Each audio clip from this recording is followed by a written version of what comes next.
Hello students, आप सबका स्वागत है हमारे चैनल एम्पलीट्यूड स्टडीज़ 2.0 में। देखिए, जैसे कि आपको पता ही है कि हम अपने वीडियोस के माध्यम से अप्लाइड मैथ्स फर्स्ट की, जिसका नाम बदल करके मैथमेटिक्स फर्स्ट कर दिया गया है अब नए सिलेबस में, जो कि यूपीबीटी का है, board of technical education Uttar Pradesh.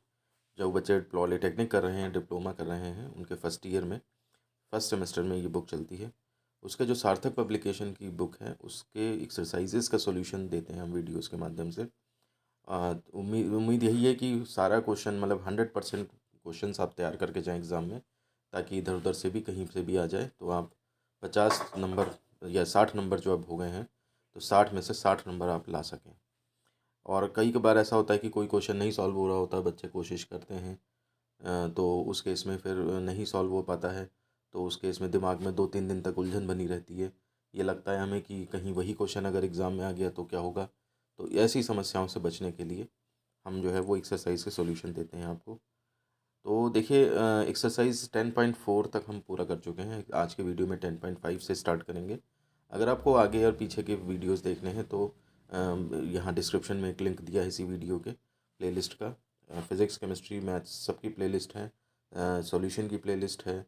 आपको नए सिलेबस में नए नए जो BTUP कॉपी एग्ज़ाम में आ रही है उसको किस तरह से भरना है, फ्रंट पेज उसका, तो ये सारे के सारे वीडियोस आपको जो हैं वो डिस्क्रिप्शन में मिल जाएंगे।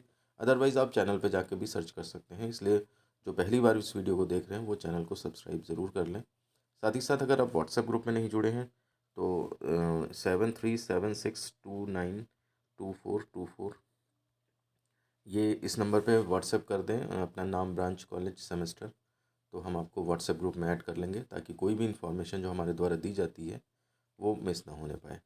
साथ ही साथ टेलीग्राम चैनल एक हमारा है, एम्पलीट्यूड स्टडीज़ 2.0, ठीक है ना। तो उसको ज्वाइन कर लें, ताकि कोई भी इंफॉर्मेशन किसी भी मोड से दी जा सकती है, चैनल के माध्यम से या फिर व्हाट्सएप के माध्यम से या फिर टेलीग्राम के माध्यम से। तो आप उसको ज़रूर से ज़रूर ज्वाइन करके रखें, ठीक है ना। अब आप अगर जुड़ जाएंगे तो उस केस में आपको जो है वो लगभग लगभग जीवन पर्यंत जो है वो साथ बना रहेगा, क्योंकि आपको फिर डिप्लोमा करने के बाद जॉब सर्च करनी है, आपको अपना कैरियर बिल्डअप करना है। और ये भी काम है, हम अपने चैनल के माध्यम से ये भी पहल करते हैं कि आप हमारे साथ जुड़े रहें, ताकि जो आपके जूनियर्स आने वाले हैं यहाँ पे, उनको लिए भी जॉब अवेलेबल जो है वो उसमें भी हेल्प कर सकें आप। तो एक मिलकर के एक प्रयास है सामूहिक, कि सारे जो कम्युनिटी है हमारी, डिप्लोमा कम्युनिटी, उसका एक भला कर सकें हम। चलिए, बहरहाल एक्सरसाइज शुरू करते हैं। निम्न फलनों का एक्स के सापेक्ष अवकल गुणांक ज्ञात करें, और यहाँ पर X to the power X है। देखिए, पावर में अगर वेरिएबल आए, जैसे एक्स टू द पावर अगर 5 होता तो बहुत आसान क्वेश्चन होता, लेकिन यहाँ पर जो है वो हमें X to the power number नहीं दिया है, X to the power X दिया है। जब भी अगर पावर में वेरिएबल होने लगे तो इस केस में जो है फिर हमें लॉग लेके सॉल्व करना पड़ता है। तो ये एक्सरसाइज उसी के ऊपर बेस्ड है। लेकिन क्वेश्चन में ऐसा नहीं आएगा, मतलब एग्ज़ाम में ऐसा नहीं आएगा कि आपको दे कि ये 10.5 एक्सरसाइज से करना है तुम्हें, ये 10.4 से करना है ना, इस तरह से कुछ नहीं आएगा। वहाँ तो क्वेश्चन दे देंगे आपको, तो ये आपको पहचानना पड़ेगा। तो ऐसे क्वेश्चन लॉग लेके करते हैं, तो सबसे पहले ये ज़रूरी है कि आप फंक्शन को y इज इक्वल टू करके लिखें, क्योंकि लॉग लिया जाएगा तो दोनों तरफ लिया जाएगा, ठीक है। तो हमने क्या किया है यहाँ पे, देखिए इसको हम थोड़ा जूम कर देते हैं। माना y is equal to X to the power X, और दोनों तरफ लॉग लेने पर, दो नो है, ये दो लिख दिया है गलती से। तो इसमें क्या हो जाएगा, देखिए अब log y is equal to log X to the power X. अब लॉग की प्रॉपर्टी होती है कि पावर में जो चीज़ होती है वो सामने आ जाती है, बाहर आ जाती है। तो ये x बाहर आ गया, x log x हो गया, इधर आपका log y चल रहा है। अब क्या करेंगे, differentiating with respect to x दोनों तरफ कर देंगे। तो log y देखिए x के रिस्पेक्ट में कर रहे हैं आप, ठीक है ना। एक लाइन में चलो ऐसे लिख दो, D by D X of log Y is equal to D by D X of X log X, एक लाइन में ऐसे लिख दो। अब यहाँ पर देखो, वेरिएबल वाई दिया है, करना तो मैं एक्स के रेस्पेक्ट में है, तो ये चेन रूल लगेगा। तो पहले तो हम क्या करेंगे, लॉग ऐसे ही कर देंगे जैसे मान लो एक्स दिया हो, तो लॉग लॉग एक्स का 1/x होता है, तो लॉग वाई का 1/y हो जाएगा। फिर जो प्रॉब्लम है वाई, उसको एक बार और करना पड़ेगा, यानी कि डी वाई डी एक्स, ठीक। ये चीज़ हर जगह करनी पड़ेगी जब भी आप लॉग लेंगे। राइट साइड में आप देखेंगे D by D X of X log x, तो ये आपका प्रोडक्ट वाला फॉर्मूला लग जाएगा। फर्स्ट इसको मान लिया, सेकंड इसको मान लिया, फर्स्ट डिफरेंशिएशन ऑफ सेकंड यानी कि 1/x, और प्लस सेकंड यानी कि log x, and differentiation of one first यानी कि 1। तो यहाँ पर ये 2 लाइनें जो हैं वो स्किप कर दी हैं ताकि हमारा क्वेश्चन छोटा हो जाए। आप एग्ज़ाम में आएगा अगर ये 5 नंबर में आ जाए तो आप बिल्कुल डिटेल में हर स्टेप को खोल करके करेंगे ताकि जो है वो दिखे, हाँ इसकी इतनी बॉडी उसकी दिखे कि दिख सके कि हाँ भी 5 नंबर लायक दी है क्वेश्चन। इसके बाद आप देखेंगे 1/y dy/dx is equal to, यहाँ पे x कट गया, 1 + log x बचा। अब मुझे तो dy/dx पता करना है तो ये y जो है वो प्रोडक्ट में चला जाएगा, मतलब y ब्रैकेट में 1 + log x। अब इसमें y की वैल्यू डाल दें, ठीक है ना। तो ये y की वैल्यू x⁻x हो गई, ब्रैकेट में 1 + log x। इस तरह से हमारे dy/dx आ जाता है। आप चाहे ऐसे में लिखें चाहे ऐसे में लिखें, बेटर यही है अगर आंसर पूछा है तो इसमें। और कई क्वेश्चन आप ऐसे आगे ऐसे देखेंगे कि dy/dx इज इक्वल टू इतना प्रूफ करो, तो उसमें कभी कभी y पे ही छोड़ देते हैं। तो ये भी सही है, ये भी सही है, ठीक है ना, कहीं पे भी आप आंसर छोड़ सकते हैं। मैं सजेस्ट करूँगा आप यहाँ पे y की वैल्यू डाल करके तब छोड़ें उसको, ठीक है ना। तो ये आपका एक तरह से क्वेश्चन नंबर जो है वो 1 कंप्लीट हो जाता है। शुरुआत है इस एक्सरसाइज की, तो हम थोड़ा सा डिटेल में देख रहे हैं, ठीक है ना, लेकिन अगली वीडियो से हम जो है रिदम पकड़ लेंगे तो आप प्रैक्टिस अच्छी तरह से कर पाएंगे। देखिए दूसरा क्वेश्चन है x⁻cos x। तो फिर से वही let y is equal to x⁻cos x। Variable जो है वो पावर में है तो दोनों तरफ लॉग ले लिया, तो log y is equal to log of x⁻cos x, ठीक है ना। अब इसमें cos x बाहर ले आए हम, तो cos x log x हो गया। अब differentiating with respect to x, एक बार लिख देना, चाहे d/dx करके लिख ही दिया करो, है ना। तो अब ये log y का देखिए, उसे log y का हमेशा जो है वो 1/y dy/dx होगा। कैसे होता है मैंने पिछले वीडियो में पिछले क्वेश्चन में बता दिया है, ठीक है ना। चेन रूल लगा के हुआ है और यहाँ पे प्रोडक्ट वाला रूल लग जाएगा, फर्स्ट डिफरेंस ऑफ सेकेंड वाला। तो first difference of second plus second difference of first. अब इसमें क्या है, ये y जो है आपका मल्टीप्लाई में चला गया राइट साइड में, तो यहाँ पे cos x/x और minus log sign log x ये बचा, ठीक है ना। y की वैल्यू फिर हमने डाल दी है, तो x⁻cos x और cos x/x minus sign log x, ठीक है ना। तो अगर आप ट्रिक जानते हैं उसको करने की, ठीक है ना, प्रैक्टिस करिए आपने तो बहुत कोई मुश्किल नहीं है ये।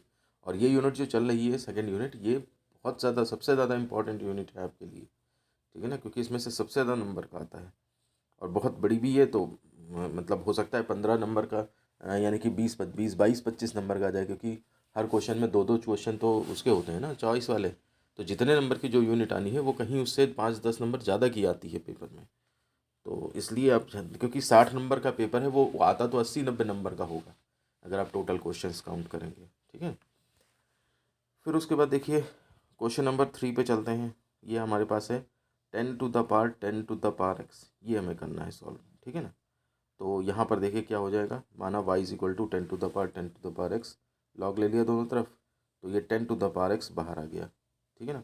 अब इसमें क्या किया, differentiating with respect to x कर दिया, तो यहाँ log y का तो वही हो जाएगा 1/y dy/dx, और 10⁻x अब ये फर्स्ट सेकंड फंक्शन लग जाएगा, तो फर्स्ट डिफरेंस ऑफ सेकंड तो 1/10, ठीक है ना। और ये यहाँ पे जो है वो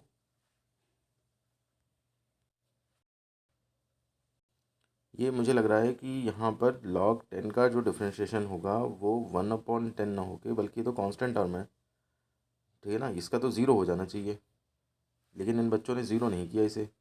और प्लस सेकंड यानी कि log 10 और डिफरेंस ऑफ फर्स्ट, तो इसका 10 a⁻x log a base e होता है, तो 10 log a base e, ठीक है ना।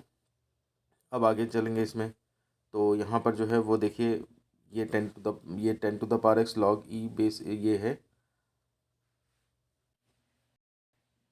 तो इसमें से जो है वो ये log e base 10, ये आप इसमें log के ऊपर पहुंचा सकते हैं, पहुंचाने को तो ये भी पहुंचा सकते हैं लेकिन ये आंसर के हिसाब से मैच कराया गया है। तो ये 10⁻x log 10 base e का स्क्वायर, बल्कि log की पावर में 10 की पावर में जाना चाहिए था, 10⁻, नहीं ये तो आपका जो है वो सिंपल मल्टीप्लिकेशन ही है एक तरह से, ठीक है ना। आप यहाँ पे ये देख लीजिए 10⁻x है log 10 base e log 10 base e, तो ये इसका स्क्वायर हो गया यहाँ पे, ठीक है। और फिर इसके बाद ये y जो है लेफ़्ट साइड में था ये मल्टीप्लाई में चला आएगा, और मल्टीप्लाई में चला आने के बाद जो है वो ये मल्टीप्लाई में चला है फिर इस आपने इस y की यहाँ पे वैल्यू रख देनी है, और इस हिसाब से जो है ये आंसर आपका कंप्लीट हो जाएगा। लेकिन बस यही है कि ये यहाँ पे जैसे पिछले क्वेश्चन में ये बॉक्स लगा के छोड़ देते थे, ठीक है ना, ये बॉक्स बना के आंसर लिख देते थे, यहाँ पे इन बच्चों ने नहीं लिखा है। अच्छा मुझसे इन्होंने ये डिस्कस भी नहीं किया, तो मुझे लग रहा है यही वजह होगी कि आंसर में जो है वो ये टर्म नहीं आ रहा होगा। आप लोग इसको देख लीजिएगा बुक में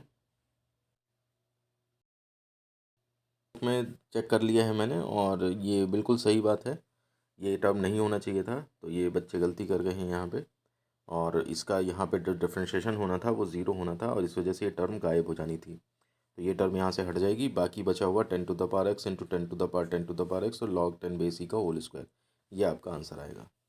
तो देखिए, इससे ये प्रमाण मिलता है कि बच्चे जो हैं वो खुद ही अपने आप मेहनत कर रहे हैं, ठीक है ना। और ये क्वेश्चन जो है वो जब नहीं आया हुआ तो मुझसे डिस्कस करना भूल गए हैं, और फिर ऐसे ही ये PDF बना के भेज दिए। तो ठीक है, क्वेश्चन नंबर 3 तक हमने कंप्लीट कर लिया है इस लेक्चर में। और अब वीडियो चूँकि लंबा हो रहा है, इसलिए वीडियो को हम यहीं पर रोकेंगे। इससे आगे के क्वेश्चन फिर हम नेक्स्ट वीडियो में सॉल्व करेंगे। तो वीडियो पसंद आए तो लाइक करें, दोस्तों में शेयर करें, चैनल पे पहली बार है सब्सक्राइब ज़रूर कर लें। मिलते हैं आपसे ऐसे ही किसी नेक्स्ट वीडियो में। धन्यवाद।